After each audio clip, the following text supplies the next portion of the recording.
آ گئی فاطمہ، آ گئی فاطمہ،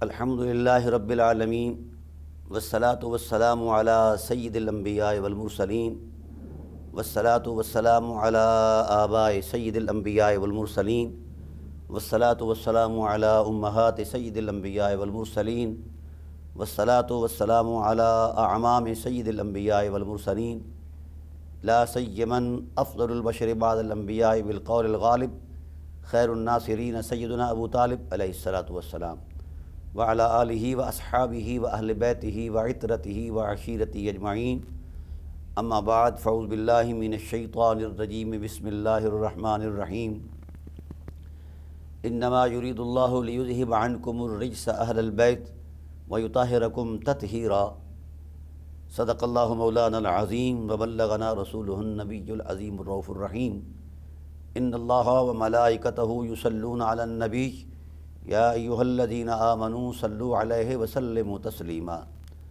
اللہم صل علی سیدنا مولانا محمد وعلی آل سیدنا مولانا محمد کما صلیت علی ابراہیم وعلی آل ابراہیم انک حمید مجید اللہم بارک علی محمد وعلی آل محمد کما بارکت علی ابراہیم وعلی آل ابراہیم انک حمید مجید الصلاۃ والسلام علیک یا سیدی یا رسول اللہ وعلی آلک واصحابک یا سیدی یا حبیب اللہ الصلاۃ والسلام علیک یا سیدی یا خیر خلق اللہ وعلی آلک واصحابک یا سیدی یا نور اللہ۔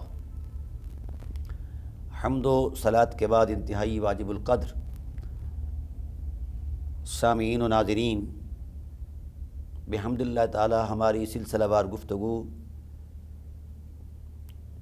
سیدہ کائنات ملکہ اسلام محسنہ عالمین حضرت بی بی فاطمۃ الزہرا صلوات اللہ تعالی علیہا کی بارگاہ عظمت و ناز کے اندر ہدایہ نیاز پیش کرنے کا ایک تسلسل جاری ہے۔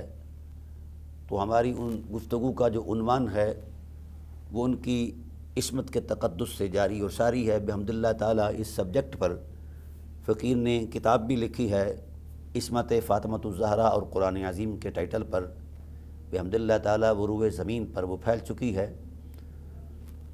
تو میں نے خطبے کے اندر جس آیت کا انتخاب کیا اس کا تعلق بھی عصمت کی حرمت سے ہے۔ یہ عنوان کیوں قائم کیا قرآن کریم نے؟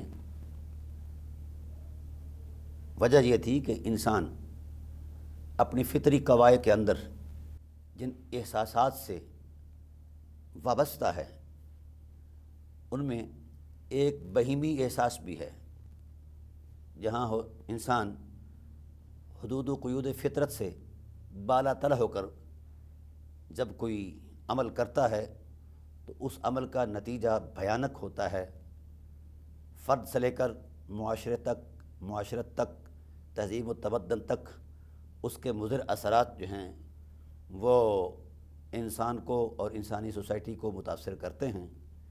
اس لیے اللہ وحدہ لا شریک کی ذات والا صفات نے اس عالم خلق کے اندر کچھ حقیقتوں کو وہ لطافت کردار دیا اور عظمت اور عفت کردار دیا تاکہ ان کی ذات کو دیکھ کر لوگ اپنے طرز زندگی میں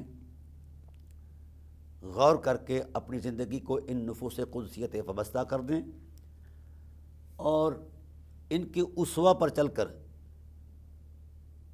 اپنی تراش خراش کے تسلسل سے گزریں اور ایک کامل انسان بن کر اپنا کردار دیں اور بارگاہ رب العزت میں شرف پائیں۔ ظاہر ہے یہ طہارت، عفت، عصمت یہ محض لفظی تسلسل نہیں، یہ ایک ایسی معنوی حقیقت ہے جو انسان کی زندگی سے وابستہ ہے۔ 1.25 لاکھ پیغمبر علیہ الصلوۃ والسلام تشریف لائے، ان کے مقاصد صرف اپنی پیغمبری کا روب ڈالنا نہیں تھا، ان کے مقاصد میں یہ تھا کہ انسان جہاں جہاں کہیں اخلاقی آلودگی سے آلودہ ہو چکا ہے جس سے اس کا تقدس پامال ہوگا، یہاں بھی اور آگے جا کر بھی تو اس کو حرمت مآب کرنے کے لیے یہ نفوس قدسیہ اپنا کردار دیتے رہے، اور ان کے کردار کو اللہ نے شریعت کا ٹائٹل دیا، اور ان کی سیرت کو اللہ وحدہ لا شریک نے زندگی کا ایک نظم اور پاکیزہ زندگی کا ایک اسوہ قرار دیا، تاکہ لوگ ان کے نقوش قدم پر چل کر عظمت کردار کی طرف چلیں، اور فرد سے لے کر معاشرے تک، تہذیب اور تمدن، قومی اور بین الاقوامی حالات تک انسانی معاشرہ جو ہے ایک مقدس اعتدال کے ساتھ ترقی پذیر رہے، بلکہ ترقی یافتہ ہو جائے۔ تو مقاصد یہ تھے، ورنہ خدائے ذوالجلال کو کسی بھی عمل کی کوئی نہ حاجت ہے نہ ضرورت ہے۔ خدائے ذوالجلال اپنی شان میں تب بھی خدا تھا جب اس نے کوئی چیز پیدا نہیں فرمائی تھی، اور خالق فطرت ہو کر کائنات کو خلق کر کے پھر اس کو ایک خاص نظم کے ساتھ وابستہ کر دیا، پھر بھی وہ خالق ہے، مالک ہے، اللہ ہے۔ اللہ ہر محتاجی سے پاک ہے۔ یہ صرف اور صرف اس نے اپنی منشا کا اظہار کیا، بلکہ حضرت انسان کے لیے تو اتنا بڑا تقدس بیان فرمایا هل اتی علی الانسان حین من الدہر لم یکن شیئا مذکورا۔ انسان پر وقت کا ایک ایسا دورانیہ بھی گزرا ہے، یہ اپنی بلندی میں اتنا اعلیٰ تھا کہ یہ شے مذکور نہیں تھا، اس پر کسی کی نظر نہیں جا سکتی تھی، اور کوئی آلودگی اس تک نہیں پہنچ سکتی تھی۔ اس وقت جب انسان ایسی حالت میں تھا اپنی حقیقت کے تصور میں، تو اللہ تعالیٰ کے رسول صلی اللہ علیہ وآلہ وسلم نے حدیث قدسی بیان فرمائی اس وقت انسان کی جو صورت تھی، انسان کی جو حیثیت تھی، انسان کا جو مرتبہ تھا، انسان کا جو وقار تھا، وہ یہ تھا، اللہ تعالیٰ نے ارشاد فرمایا الانسان سری وانا سرہ، انسان اللہ کا راز ہے اور اللہ انسان کا راز ہے۔ وجہ یہ تھی کہ حضور عظمت الہی کی قربتوں میں یہ تھا، جس بھی حیثیت میں تھا، ایک راز کا ایک پیمانہ تھا، راز کی ایک عظمت تھی۔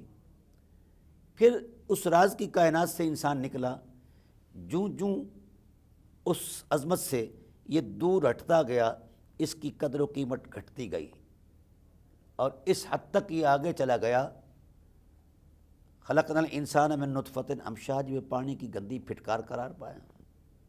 پھر خدائے ذوالجلال نے اس منظرنامے کو دیکھا کہ یہ میرا راز ہے، اس راز کو اس گندگی اور آلودگی سے بچانے کے لیے قدرت نے پھر نبتلی ہے فرمایا، ہم نے اس کو پرکھا، اس کی تراش خراش کی۔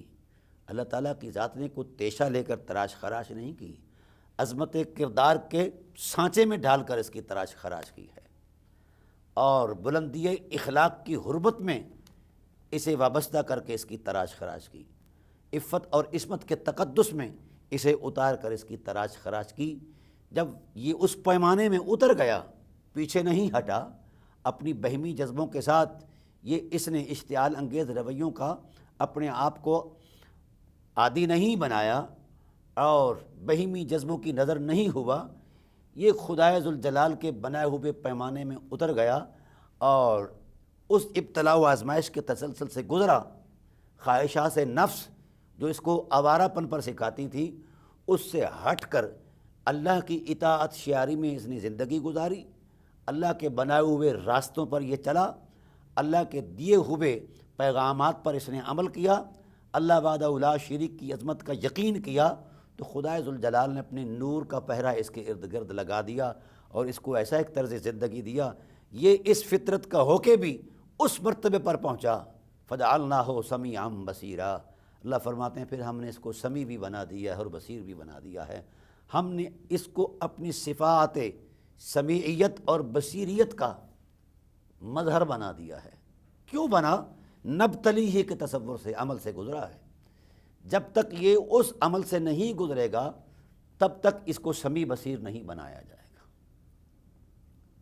انا خلقنا الانسان من نطفۃ امشاج نبتلی فجعلناہ سمیعا بصیرا انا ہدیناہ السبیل اما شاکرا و اما کفورا۔ اب راستے کا ایک تعین کر دیا کہ یہ ناشکرہ بنتا ہے یا شکر گزار بنتا ہے، اور اگر یہ اس راستے پر چلا جو اس کی شایان شان نہیں تھا، جو اس کی فطرت کے حسب حال نہیں تھا، جو اس کی مبادی اصول ابتدائے عظمت کے حسب حال نہیں تھا، اللہ نے وہاں ہدایت کا ایک دیپ جلا دیا، اللہ نے وحی کو نازل فرمایا اور وحی کے ترجمانوں کو بھی اللہ تعالیٰ کی ذات نے اپنی جناب سے وہ اخلاق کی حرمتیں عطا فرمائیں کہ صاحب خلق عظیم کا ٹائٹل بھی انہی ذوات قدسیہ کے نام لگا۔ تو اللہ تعالیٰ کی ذات نے ان نفوس قدسیہ کے راستے کو ہی صراط مستقیم قرار دیا، اور اللہ وحدہ لا شریک نے اس کا نتیجہ بھی بتا دیا کہ اگر اس راستے پر آ جاؤ جس راستے کا تعین میں نے کیا ہے، تو پھر اللہ فرماتے ہیں اس کے نتائج قدم قدم پر تیرا احترام کریں گے، قدم قدم پر تجھے عظمتیں ملیں گی، حرمتیں ملیں گی، عظمتیں ملیں گی، وقار ملے گا، شخصیت ملے گی، تقدس ملے گا، اجر و ثواب سے نوازا جائے گا، اور ساتھ ساتھ اللہ کی رضا کے نور سے نوازا جائے گا۔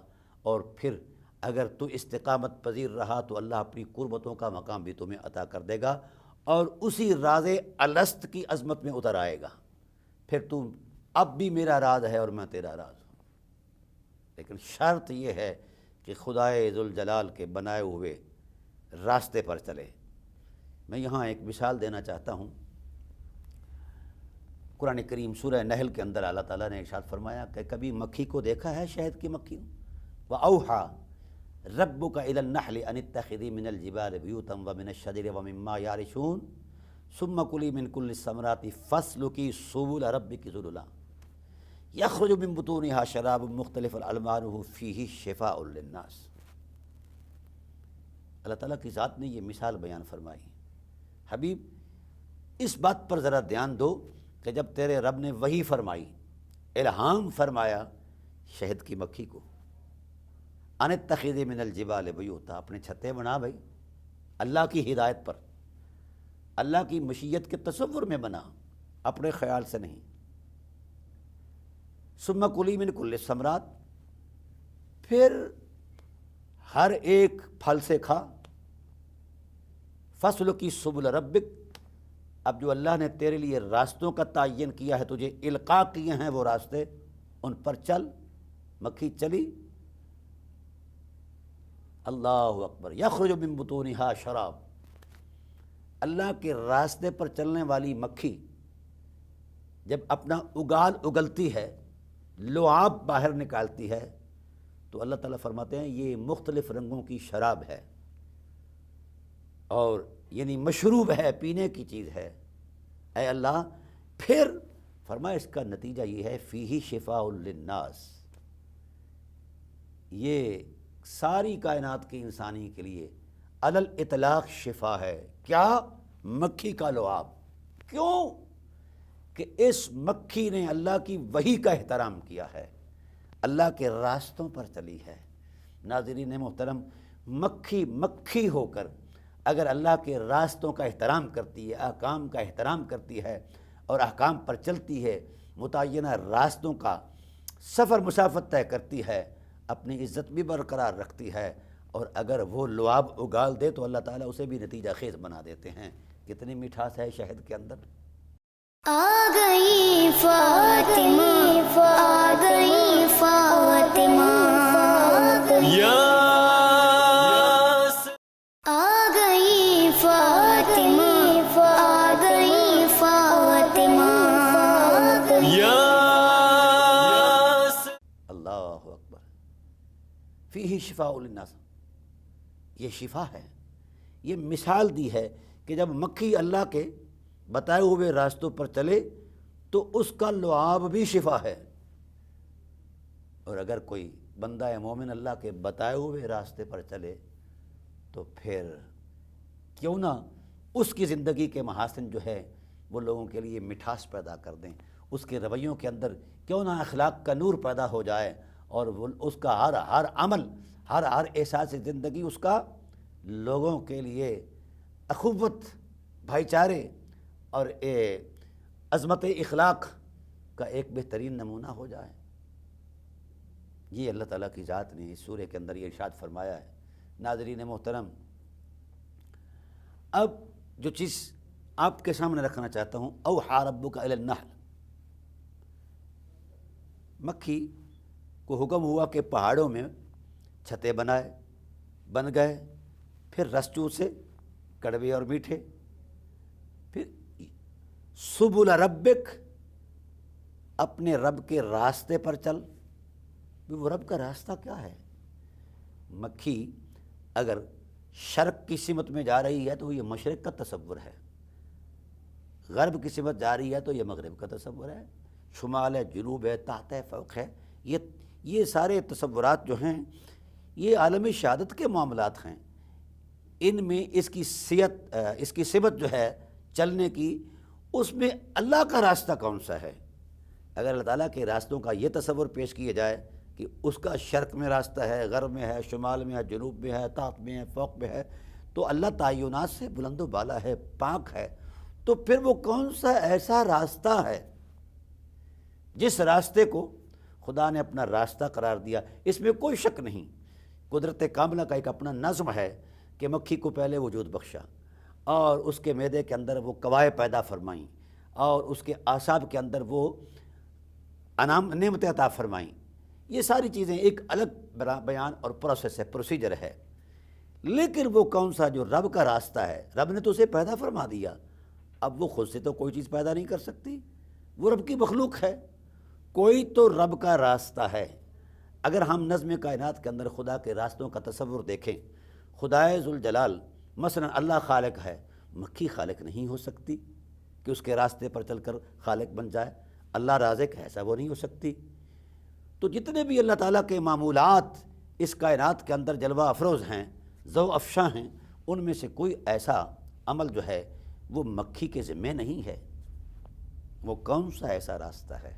اللہ اکبر، جس راستے پر مخلوق کو چلنے کا حکم دیا۔ ایسا کبھی نہیں اللہ نے فرمایا کہ میں خالق ہوں، تم بھی جناب اللہ مخلوق پیدا کرو، تم بھی میرے راستے پر چل کر یہ کام کرو، ایسا کبھی نہیں فرمایا، ایسا ہو ہی نہیں سکتا۔ تو آج اگر امت بحث و مباحثہ کی دنیا سے نکل کر یہ جو ہم نے ترازو بنا رکھے ہیں اپنے زاویہ نظر سے، کبھی اہل بیت علیہم الرضوان کو، علیہم السلام کو، اصحاب رسول علیہم الرضوان کے ساتھ ترازو کرتے ہیں، اور پھر اپنی تراشے ہوئے مذہب کے تصور میں جس کے پیچھے حقیقت کوئی نہیں ہوتی۔ بحمد اللہ تعالیٰ فقیر نے اس چیز کا جائزہ لے لیا ہے، نصوص قرآن کے اندر بھی، نصوص نبوت کے اندر بھی، یہ ساری مصنوعی باتیں ہیں جو ہم نے تراشی ہوئی ہیں اور امت کے اندر ایک افتراق کا باعث ہے۔ دراصل جو تصور دیا تھا، جو نمونہ دیا تھا، وہ تو حضور عظمت محبوبیت میں نظر عقیدت کا تھا، اور حضرت زہرا پاک کی حرمت کے تقدس میں ان پر درود کا تھا۔ ہم اس سے ہٹ گئے، کردار دینے سے ہم ہٹ گئے، جب کردار سے خالی رہے تو نتیجہ بحث نکلا، اور اس بحث میں ہم ایک دوسرے کی تکفیر بھی کر جاتے ہیں، ایک دوسرے کی تذلیل بھی کر جاتے ہیں، اور ایک دوسرے کی اہانتیں بھی کرتے رہتے ہیں، اور نتیجہ کیا نکلتا ہے؟ وہ مٹھاس کی بجائے کڑواہٹ پیدا ہو گئی ہے۔ طبائع کے اندر کڑواہٹ، فکر کے اندر کڑواہٹ، تحریروں کے اندر کڑواہٹ، تقریروں کے اندر کڑواہٹ، جہاں کہیں بھی دیکھو تلخ ہے ماحول۔ اور پھر حیرت اس بات پر ہے، ماحول تو تلخ ہے ہی صحیح، ہمیں کس نے حق دیا ہے کہ ہم اپنے مد مقابل کلمہ گو بھائی کی ساری عظمتوں کا انکار کر کے کہ وہ نعوذ باللہ من ذالک، وہ مسلمان نہیں، وہ فلاں نہیں، وہ فلاں نہیں؟ ایسا نہیں ہے۔ محترم سامعین و ناظرین، اللہ ان آلودگیوں سے پاک ہے، اور امت محمد کو بھی اس آلودگی سے پاک کرنا چاہتا ہے۔ اسے پتہ تھا کہ انسان یہ تراش خراش کریں گے، مذہب اور مسلک کے برقعے پہن کر یہ ناہمواریوں میں چلیں گے اور معاشرتی تہذیبی تمدنی اقدار کو پامال کریں گے، تو قدرت نے ہمارے سامنے مکھی کا اسوہ رکھا۔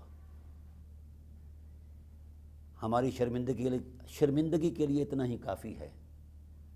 چاہیے تو یہ تھا کہ اللہ کسی اور شخصیت کا تشخص رکھتا اس تصور میں، لیکن نتائج کی عظمت میں اللہ وحدہ لا شریک نے شہد کی مکھی کے تقدس کو بیان کیا کہ جب وہ اپنے رب کے راستوں پر چل کر شان محبوبیت میں ہدیہ نیاز پیش کرتی ہے تو اس کے اندر کی کڑواہٹ بھی مٹھاس میں بدل جاتی ہے، لعاب بھی شفا بن جاتا ہے۔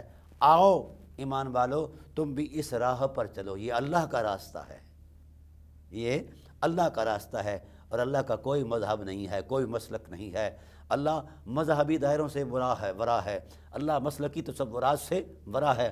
اللہ ایسا لباس نہیں پہنتا جو داغدار ہو، ایسا لباس نہیں پہنتا جس کو دیکھنے سے نفرت ہو، ایسا لباس نہیں پہنتا جس کو ہاتھ لگانے سے ہاتھ آلودہ ہو جائے، نہیں۔ اللہ کی وہ شانیں ہیں جس کا شریک کوئی نہیں، نہ اپنی ذات میں شریک رکھتا ہے، نہ اپنے لباس اور اپنے اوصاف میں شریک رکھتا ہے۔ اس لیے لوگوں، لوٹ آؤ اس تصور عظمت میں جس تصور عظمت کو قرآن کریم بڑے اعتدال کے ساتھ، بڑی محبت کے ساتھ یہ چیزیں بیان کر رہا ہے، اور اللہ تعالیٰ کی ذات نے انسانوں کی غربت کو بھی بیان فرمایا ہے، لیکن اس تصور میں نہیں کہ یہ کالا ہے، گورا ہے، لمبی قد و قامت والا ہے، فلاں ملک کا باشندہ ہے اور فلاں فلاں، ایسا نہیں ہے۔ اللہ وحدہ لا شریک نے رویوں کی حرمت کو بیان فرمایا ہے، فَأَلْهَمَهَا فُجُورَهَا وَتَقْوَاهَا، یہ دونوں چیزیں میرے من میں رکھی ہیں اللہ نے، الہامہا ہے، مجھے برائی کی شناخت بھی بیان کر دی۔ کتنی کتابیں نازل فرمائیں یہ نشاندہی کرنے کے لیے، قرآن جیسی عظیم کتاب بھی یہی حقیقتوں کی نشاندہی کر رہی ہیں۔ فَأَلْهَمَهَا فُجُورَهَا وَتَقْوَاهَا، اللہ تعالیٰ کی ذات نے وہ راستہ بھی بتا دیا ہے کہ تقویٰ کہاں ہے۔ اللہ اکبر، اولئک الذین امتحن اللہ قلوبہم للتقویٰ، اور اس کے پس منظر میں فرمایا ان الذین یغضون اصواتہم عند رسول اللہ، جو لوگ بارگاہ محبوبیت میں آداب نیاز بجا لاتے ہیں، اللہ فرماتے ہیں ہم ان کے دلوں کو تقوی کے نور سے بھر دیتے ہیں۔ آ گئی فاطمہ، آ گئی فاطمہ،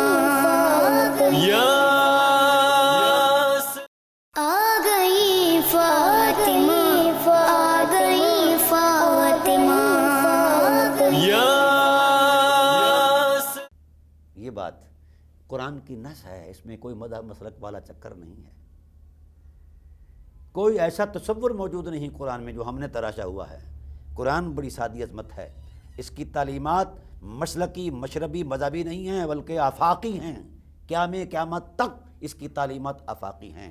مذہب ایک تشخص رکھتا ہے، مسلک ایک تشخص رکھتا ہے، اس کا دائرہ کار ہے، اور اس کے پیچھے بنائے ہوئے تارے عنکبوت کے وہ ساری اونچ نیچ ہے۔ تو اللہ تعالیٰ کی ذات نے اس چیز کو پسند نہیں فرمایا، چونکہ وہ رب العالمین ہے، اور جس ذات پر نازل فرمایا وہ رحمت للعالمین ہے، اور یہ جو کتاب ہے اس کا علمی، روحانی اور اطلاقی حجم جو ہے یہ بھی عالمینی عظمت میں ہے۔ اس لیے اللہ تعالیٰ کی ذات نے اپنی شایع نشان اس مقدس کتاب کو نازل فرمایا، اور اس مقدس ذات پر نازل فرمایا۔ اس کی مثال کوئی نہیں اور ان کا مثیل کوئی نہیں ہے، سمجھا گیا؟ اور خدا ذوالجلال کی ذات کا اپنا شریک کوئی نہیں ہے، تو اس لیے اللہ وحدہ لا شریک نے ایسی کمزوری سے ہمیں دور رکھا کہ جہاں ہم انگشت نمائی کر سکیں۔ ہے کائنات میں کوئی شخص کلام الہی کی کسی زبر زیر پر اعتراض کی انگلی اٹھا سکے؟ نہیں اٹھا سکتا۔ جس کے اندر شعور ہے، جس کے اندر انسانی لیاقت ہے، وہ نہیں اٹھا سکتا۔ ہے کائنات میں کوئی ایسا شخص جو صاحب وحی صلی اللہ علیہ وسلم حضرت محمد الرسول اللہ صلی اللہ علیہ وآلہ وسلم کی سیرت پر، زندگی کے کسی تصور پر کوئی انگشت نمائی کر سکے؟ نہیں کر سکتا۔ ماننے والوں نے تو کیا کرنی ہے، جو نہیں مانتے وہ بھی آج تک نہیں کر سکے۔ اس لیے رب کائنات نے یہ فیصلہ فرمایا ہے کہ مکھی کا طرز عمل سامنے رکھو۔ یہ جو اللہ مثالیں دیتا ہے، یہ کیوں دیتا ہے؟ کہانیاں نہیں بیان کرتا۔ قرآن کریم داستان سرائی نہیں، ہدایت کا نور ہے۔ یہ مثالیں کیوں دیتا ہے؟ لعلہم یتذکرون، تاکہ تمہیں نصیحت آئے، تم تذکر حاصل کرو اس سے۔ تو بھائی یہ بات بڑی آسان ہے، بڑی خوب ہے کہ اگر مکھی بارگاہ مصطفیٰ میں نظر عقیدت پیش کرے تو اس کی کڑواہٹ مٹھاس میں بدل جاتی ہے۔ کاش ہمارے انگ انگ میں درود کا نور سما جائے محمد اور آل محمد صلوات اللہ تعالیٰ علیہم کی حرمت پر، ہم اس نیاز کے ساتھ ہدایہ محبت پیش کریں تو یقیناً ہمارا یہ بگڑا ہوا ماحول، یہ فرقہ واریت کی آگ میں جلتا ہوا ماحول مٹھاس کی حرمت میں آ سکتا ہے، میٹھا ہو سکتا ہے۔ اس عمل میں اترو تو صحیح۔ ہاں، مکھی نے کردار دیا ہے تب جا کر فیہ شفاء للناس بنی ہے، ہم کردار دیتے نہیں ہیں۔ مکھی نے کبھی بحث نہیں کی، مکھیوں سے بھی کبھی بحث نہیں کی، لوگوں سے اس نے کیا کرنی ہے، تو ہم بحث کیوں کر رہے ہیں؟ ہم کردار دینے سے آری ہیں۔ زندگی بندگی میں کب بدلتی ہے، بندگی کے سانچے میں کب ڈلتی ہے؟ جب بحث سے ہٹ کر کردار دینے کا ارادہ ہو، تو پھر میرے خیال میں کے اندر بحث کی گنجائش ہی نہیں رہتی۔ مذہبی افتراق، انتشار، فرقہ واریت اور جناب والا مسلکی جوڑ توڑ، یہ سیاسی چال بازیاں نہیں ہوتی۔ سادہ عظمت نص پر، سادہ عظمت قرآن پر، سادہ عظمت مصطفیٰ پر ہم اب جس دن یقین کر لیں گے امت، اسی دن امت بن جائے گی اور وحدت کے مقدس عنوان سے متعارف ہوگی۔ لیکن جب تک ہم اپنی آنکھ سے ان مناظر کو دیکھیں گے کچھ نظر نہیں آئے گا۔ لیکن اتنی بات ضرور ہے، جو کسی عظمت میں مل بیٹھتے ہیں یہ مسالک، یہ مکاتب فکر کے علماء، تو یہ اتنا خوش آئند ہے، کم از کم اور کچھ نہیں تو غیر کو تو پیغام جاتا ہے کہ یار یہ سر جوڑ کر مل بیٹھے ہیں، یہ متحد ہیں، یہ ایک ہیں، خدا کرے ہم دل سے بھی ایک ہو جائیں گے۔ لیکن آئیے، ہم جب ان پروگراموں میں، کانفرنسز میں جاتے ہیں تو ایسے حالات درپیش آتے ہیں کہ کوئی بھی شخص اس وحدت کے لیے اپنی حد کراس نہیں کرنا چاہتا، کہ جہاں تک میرے فکر کی حد تھی، اگر میں یہاں سے نکل کر اس سمندر میں اتر جاؤں، اس وحدت میں اتر جاؤں، اگر میرا کہیں فکری زاویہ متاثر ہوتا ہے تو اس کی قربانی دے دوں اور آگے چلا جاؤں، امت ایک ہو جائے۔ تو یہ بڑا کم ہے۔ آ رہے ہیں لوگ، مجھے اس سے نا امیدی نہیں ہے، لیکن یہ بات ضرور ہے کہ عرصہ دراز سے یہ عمل ہم دیکھ رہے ہیں، عرصہ دراز سے تو مثبت نتائج ضرور ہیں، لیکن خاطر خواہ نتائج نہیں۔ لیکن جس یلغار کے ساتھ کفر ہمارا پیچھا کر رہا ہے، کاش امت مسلمہ کے اہل علم جو ہیں اسی رفتار کے ساتھ آگے بڑھے اور کردار دیں، تو یقیناً میں پورے وثوق سے کہہ سکتا ہوں کہ امت کا ایک وحدت کا خواب جو ہے شرمندہ تعبیر ہو سکتا ہے۔ لیکن آئیے، ہم اپنی بساط میں، فکر میں، کسی بھی تصور میں ہم اگر یہ اقدام اٹھاتے ہیں، سبحان اللہ، یہ بڑی بات ہے۔ کاش ہم رسول اللہ صلی اللہ علیہ وآلہ وسلم کی نشاندہی پر آ جائیں، جہاں اللہ کے رسول نے نشاندہی فرمائی ہے اس پر آ جائیں، تو میں پورے یقین سے کہتا ہوں، پورے وثوق سے کہتا ہوں، دیر نہیں لگے گی۔ ایک لمحے ہم یقین کی منزل میں اتریں گے، اسی لمحے ہمیں نتیجہ مل جائے گا، وحدت کی امت کی وحدت جو ہے وہ یقینی ہو جائے گی۔ آئیے، میں اس نشاندہی کر رہا ہوں کہ رسول اللہ صلی اللہ علیہ وآلہ وسلم نے اس تصور میں کہاں کس انداز کی نشاندہی فرمائی ہے، تاکہ امت کو مقام زہرا کا بھی ادراک ہو اور اس کی برکات کا بھی ادراک ہو۔ آقا علیہ السلام کی ذات والا صفات نے جس وقت اس خدشے کا اظہار کیا، ستفترق امتی، میری امت ٹوٹے گی، فرقہ فرقہ ہوگی، اتنے فرقے ہو جائیں گے، اصحاب رسول اس سے گھبرا گئے۔ جہاں پناہ عالم آپ نے اتنی مشقت اٹھائی اور ہم نے بھی قربانیاں دیں اور پتھروں کو تراش کر آپ نے ہیرے بنائے، خوبصورت تثبیت پروئی، اور یہ ٹوٹ جائے گی، آقا پھر امت کیسے امت بن سکتی ہے، وحدت کی عظمت میں کیسے اتر سکتی ہے اور واحدہ امت کیسے ہو سکتی ہے؟ تو آپ صلی اللہ علیہ وآلہ وسلم نبوی بصیرت کے مالک ہیں، وہی آپ پر نازل ہوئی ہے، تو فرما سکتے تھے، کوئی نہ کوئی زاویہ نظر کا تعین کر دیتے کہ جناب والا کعبۃ اللہ کے حرم میں آ جائیں، کپڑے بھی ایک ہوں گے اور جناب والا چکر کا ٹائٹل بھی ایک ہوگا، صحیح صفا مروہ بھی ایک ہوگی، یہاں آ جائیں، یہ وحدت ہے۔ حالانکہ بظاہر وحدت ہے، وہاں کوئی دوسری تیسری بات نہیں ہوتی، لیکن نبوی نگاہ نے اس وحدت کا تعین کیا جہاں وجود بھی ایک ہیں اور دل بھی ایک ہیں۔ کاش امت اس وحدت کی عظمت پر پلیٹ فارم پر آ جائے۔ سید عالم صلی اللہ علیہ وآلہ وسلم نے اس تصور میں جو ارشاد فرمایا، ٹھنڈی سانس بھری، کہا میرے اصحاب جانتے ہو اپنے اس مقام کو کہ تم قبائل، علاقائی، شخصی، جغرافیائی اعتبارات میں بٹے ہوئے تھے، فَأَصْبَحْتُمْ بِنِعْمَتِهِ اخوانا کی قرآن کی نص آ گئی کہ اللہ کی نعمت کے نور سے، محمد کریم کی حسن اخلاق کی برکت سے تمہاری وہ ساری فصیلیں اور دیواریں ٹوٹ گئی اور تم ایک ہو گئے۔ فَأَصْبَحْتُمْ بِنِعْمَتِهِ اخوانا وَكُنْتُمْ عَلَى شَفَا حُفْرَةٍ مِّنَ النَّارِ، صورتحال یہ تھی کہ تم آگ کے کنارے پر چل رہے تھے، کہیں گرے کہیں گرے، لیکن آئیے حسن محمد کے جلووں نے تمہیں ایسا محفوظ کیا، فَأَصْبَحْتُمْ بِنِعْمَتِهِ اخوانا، تم بھائی بھائی بن گئے۔ ناظرین محترم، اب کریم آقا علیہ السلام نے ارشاد فرمایا، مجھے اللہ نے آواز دے دی ہے، میں لبیک کہہ کر جا رہا ہوں، آقا پھر ہم کدھر جائیں؟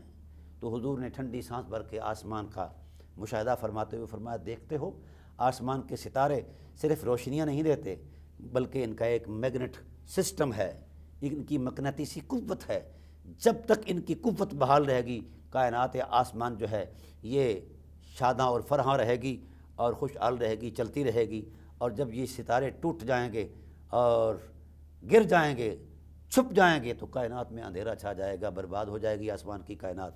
ہاں یا رسول اللہ یہ تو ایسا ہے۔ فرمایا جس طرح آسمان کے اوپر ایک میکنزم قائم کیا ہے قدرت نے، اللہ تعالیٰ کی ذات نے اس زمین پر بھی ایک میکنزم قائم کیا ہے، ایک میگنیٹ سٹرکچر قائم کیا ہے۔ اگر امت اس سٹرکچر کے دامن سے وابستہ ہو جائے گی تو میں ضامن ہوں امت ایک ہو جائے گی۔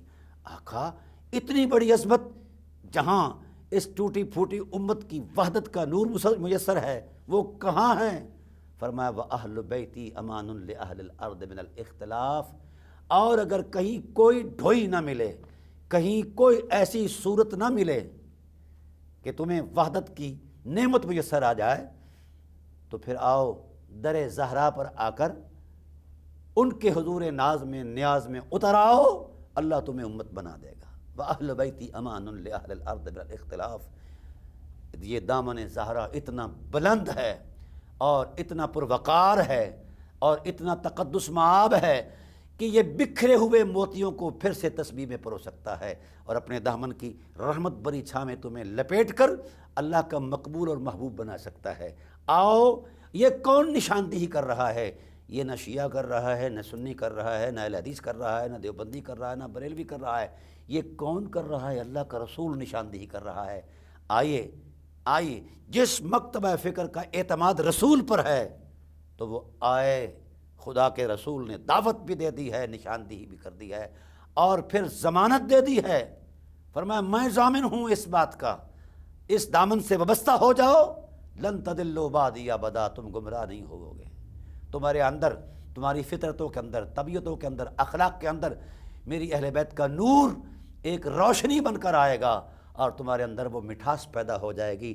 تمہارے رویے بھی انسانیت کے لیے وبا نہیں ہوں گے، شفا ہوں گے، اور تمہارے اخلاق جو ہیں وہ بھی انسانیت کے لیے ایک عظمت کا پیکر ہوں گے، نتیجہ خیز ہوں گے، انسانیت جڑ جائے گی تمہارے ساتھ۔ اس لیے ناظرین کرام، جب رسول اللہ نے مقام زہرا کا تقدس اور تعین اس تصور میں کیا ہے کہ زہرا کے دامن میں پوری امت کی عافیت ہے، اس کائنات کے اندر بھی عافیت ہے اور اس کائنات کے اندر بھی عافیت ہے، جب حضرت زہرا پاک یہ کہہ رہی ہوں گی کہ بابا آپ جا رہے ہیں جنت کے اندر کی امام الانبیاء ہیں، ہم جا رہے ہیں کہ اہل بیت ہیں، فمحبونا، ہم سے محبت کرنے والے کب جنت میں جائیں گے؟ تو میرے رسول نے یہ بھی نشاندہی فرما دی ہے، من ورائک زہرا، اگلا قدم تمہارا جنت میں ہوگا اور دوسرا قدم تمہارے چاہنے والے اور محبت کرنے والوں کا ہوگا۔ یہ نشاندہی بھی رسول پاک صلی اللہ علیہ وسلم فرما گئے ہے۔ جب دنیا اور آخرت کی بھلائی اور ہدایت، کامیابی، کامرانی حضرت زہرا پاک کے دامن سے وابستہ رسول نے کر دی ہے، اب کسی مفتی کی ضرورت نہیں ہے، کسی مولوی کی ضرورت نہیں ہے، کسی محدث کی ضرورت نہیں ہے، کسی جناب والا مجدد کی ضرورت نہیں ہے۔ جب رسول نے فرما دیا یہی حق ہے، اللہ ہمیں اس حق کے ساتھ وابستگی کا تقدس عطا فرمائے اور اس حق میں ہی زندگی اور بندگی کا نور عطا فرمائے۔ انشاءاللہ بقیہ اگلی قسط کے اندر میں پیش کروں گا۔ وما علینا الا البلاغ المبین۔ آ گئی